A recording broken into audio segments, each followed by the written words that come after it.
This video is going to be somewhat of an intro, a first look at the Garmin Fenix 7 Sapphire Solar Edition watch. In this video, I'll do a really quick unboxing to show what you get with it.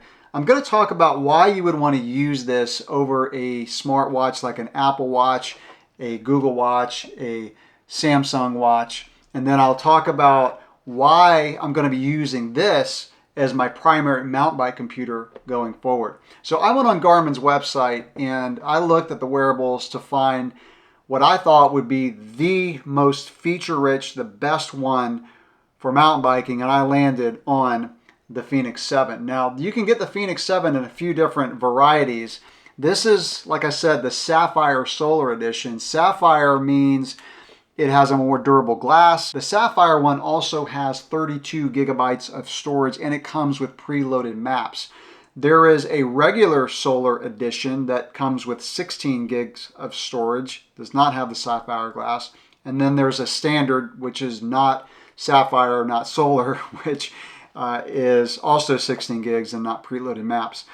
Now, this is the most expensive one. This one retails for about $900 US. It has the solar screen, which I think is really cool. So there is literally a solar panel behind the screen, which helps charge the watch. So you can go longer between having to charge it with a cable, especially if you're out in the sun a lot. So that is really cool. Now, I've been using over the past 3 years the Vivo Active 4. It has barely left my wrist except to charge it. And I've really enjoyed this watch. I, by the way, really like round watches. I just think they look good. The Apple Watch I've only been using for about 2 weeks. I kind of inherited this. It was my son's Christmas present and he concluded that he wasn't going to use it, and I've always wanted to try one, so I actually bought it off of him just to try it. So I've only been using it for about 2 weeks. So why would you want to use a Garmin wearable like a Vivo Active 4 or a Fenix 7 over a smartwatch? Number one is they compare to your sensor. So I compare the Garmin watches to my speed sensor. I compare it to my Varia, the radar. I compare it to the heart rate monitor strap. Now the Vivo Active 4, I cannot pair to my Rally pedals, so the power meter pedals. The Fenix 7, I can pair to the Rally pedals, which is a nice addition. The other thing is durability. The Garmin watches, especially the Fenix 7, it's just going to be more durable. Even this Vivo Active 4, I have bumped this thing into all kind of things over the last 3 years, and unless I hold it in just the right light, I cannot see any scratches on the screen, and even still, I can barely see a scratch on the screen. So it's durable, and then it's waterproof. The Apple Watch, they say you can swim with it. I'm kind of leery about doing it. I don't wear it in the shower unless I just forget. The Vivo Active 4, it's really been nice to not have to take it off my wrist for showering, kayaking, swimming. The Fenix 7 can go down to 100 meters, over 330 feet. So it is obviously very waterproof. And the final reason is battery life. So the Apple Watch battery is measured in hours. The Garmin, especially the Fenix 7, is measured in days.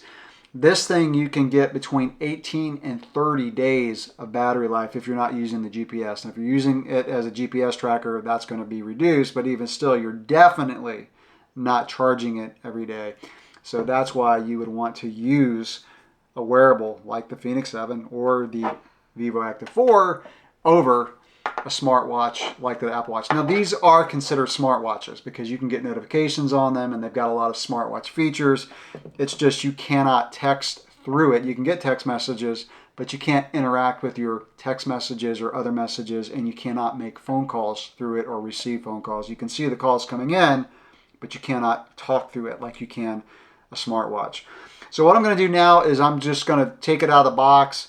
I'm going to show you what you get and then give my final thoughts on it. So I review quite a bit of gear on my YouTube channel, and very few have I been waiting for the UPS truck. This is one of them. So I'm really excited about using this. So that's the watch. Looks like we got a little sticker on there.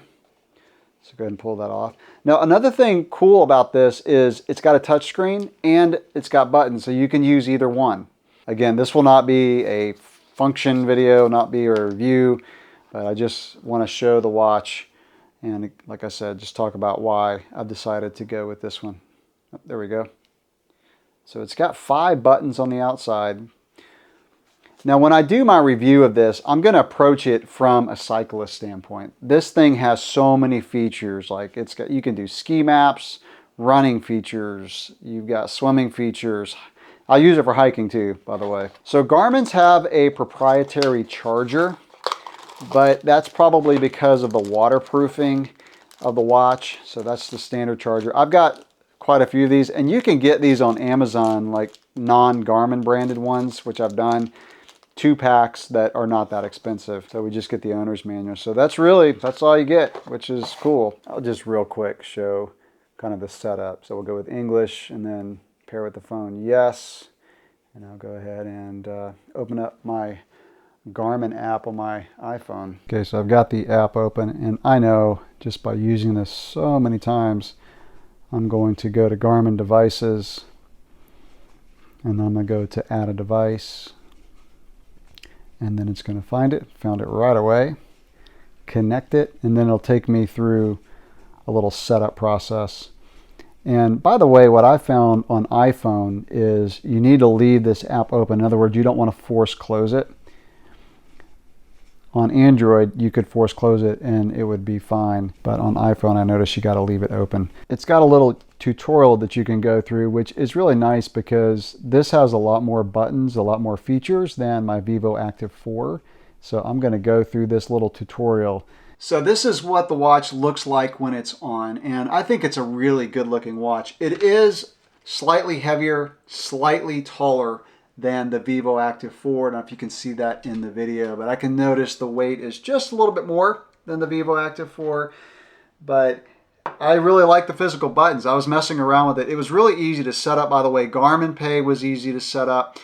And I like when you get into the settings on the app, and I'm going to do a whole nother review on this, but when you get into the settings, I found the settings slightly more intuitive than the settings of the Vivo Active 4. It's actually a little bit different menu screen when you go into the app. And by the way, the Garmin app is excellent. It's one of the reasons I love using Garmin's. It's just the app is excellent. So let me wrap it up by talking about why I'm going to be using this as my main mountain bike computer. And I've been using the Edge 830 for the past few years, which I really like. But I have 3 mountain bikes, and it's nice to not have to switch a computer between the bikes. And when I get up into the mountains, I don't have a really secure mount. I have the one with the O-ring, and I've had this fly off the bike before because the O-rings kind of came off the handlebar. They kind of slid down the tapered part of the bar.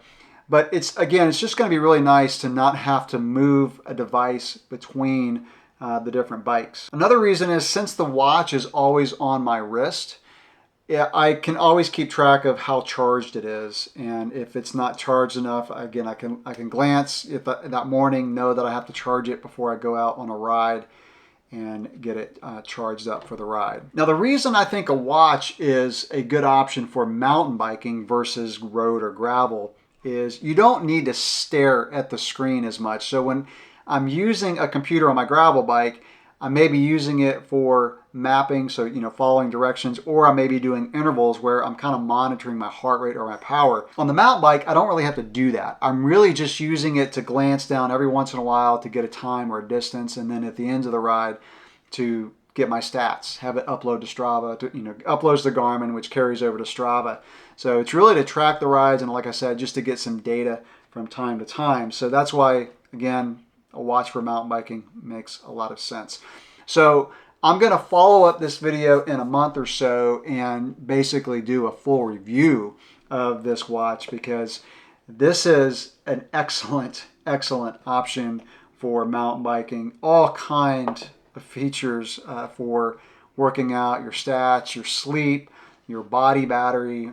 Again, there's a lot of things you can do with the Garmin wearable when you look at the app. So if you've used this, please let me know in the comments below what your thoughts are for using this for mountain biking or other sports. And by the way, I'm going to be using it for hiking I'll be using it for kayaking and just my daily watch. So again, that will come as a review in a few months from now to let you know how it's been working out. If you like this style of video, please give it a thumbs up for me and subscribe to the channel if you're not already a subscriber. Thanks for watching.